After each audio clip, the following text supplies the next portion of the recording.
नमस्कार। आज सुबह तकरीबन 6 साढ़े 6 बजे हमारे पास एक सूचना मिली थी गांव खेड़की दोला से नियर टूल टैक्स हाईवे के पास से कि हमारे यहाँ जो प्रवासी मजदूरों के कमरे या झुग्गियाँ बनी हुई हैं उसमें एक सांप ने कल रात को एक 6 साल की बच्ची को काट लिया और हम उसको सरकारी हॉस्पिटल में लेके गए थे, जिसमें वहाँ पर उन्होंने रेफ़र कर दिया सफदरजंग के लिए। और सफदरजंग ले जाते वक्त रास्ते में ही बच्ची ने दम तोड़ दिया। बच्ची के पैर पर सांप ने काट लिया था, 2 जगह बाइट की हुई थी। और सुबह जब उन्होंने हमें फ़ोन किया कि हमारे यहाँ अभी भी वो सांप वहीं कमरे में मौजूद है, वो किसी और को ना काट ले, इसलिए कृपया करके आप आएँ और उसको रेस्क्यू कर लें। जब मैं सुबह मौके पर पहुंचा तो कमरे में फर्श थी और फर्श के अंदर कई बिल बने हुए थे। मुझे लगा कि शायद हो सकता है इन बिलों में ही सांप घुस गया होगा। और उन्होंने कई तरह के प्रयोग करके देख भी लिए थे कि सांप किसी तरह निकल जाए, लेकिन वो निकल नहीं पा रहा था।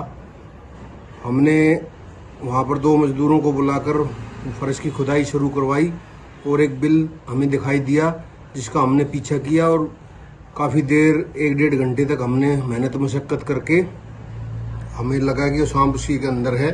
और थोड़ी देर में हमें सांप का सुराग मिल भी गया और हमने वहाँ से उसको फर्श को तोड़कर सांप को बाहर निकाला। काफ़ी बड़ा तकरीबन 5 फीट का स्पेक्टिकल्ड कोबरा है, जिसे भारतीय नाग भी बोलते हैं। और ये भारत के टॉप 4 सांपों में आता है, जो हर साल भारत में काफ़ी मात्रा में लोगों को, हज़ारों की संख्या में इंसानों की जान लेते हैं। ये चश्माधारी सांप भी इसको बोलते हैं, स्पेक्टिकल्ड कोबरा। ये पूरे भारत में कॉमन है, लद्दाख को छोड़कर हर जगह मिल जाता है। और ज़्यादातर 90% स्नेक बाइट इंसान और सांपों का जो टकराव होता है उसका ये जिम्मेदार है। ये बहुत ही घातक और जहरीला सांप होता है। इसके काटने के बाद हमें तुरंत अस्पताल की तरफ जाना चाहिए। किसी झाड़ फूक या नीम हकीम के चक्कर में नहीं पड़ना चाहिए, क्योंकि इसका एंटीवेनम हमारे यहाँ हर जगह उपलब्ध हो जाता है। हर सरकारी अस्पताल में भी मिलता है। बारिश के टाइम सरकार भी ये सुनिश्चित करती है कि इनका एंटीवेनम हर अस्पताल में मिल जाए।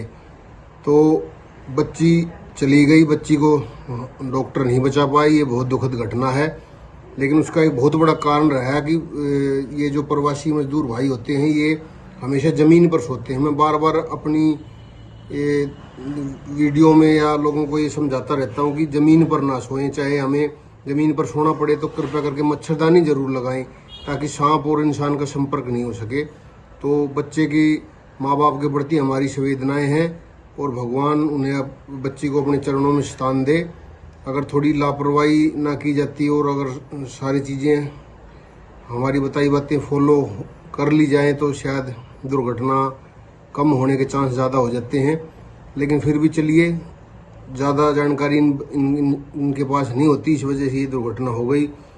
तो हमने सांप को वहाँ से जिंदा पकड़ लिया और सांप को हमने वापस जंगल में छोड़ दिया है। ये स्पेक्टिकल्ड कोबरा था, गांव खेड़की दोला, नज़दीक टूल टैक्स हाईवे।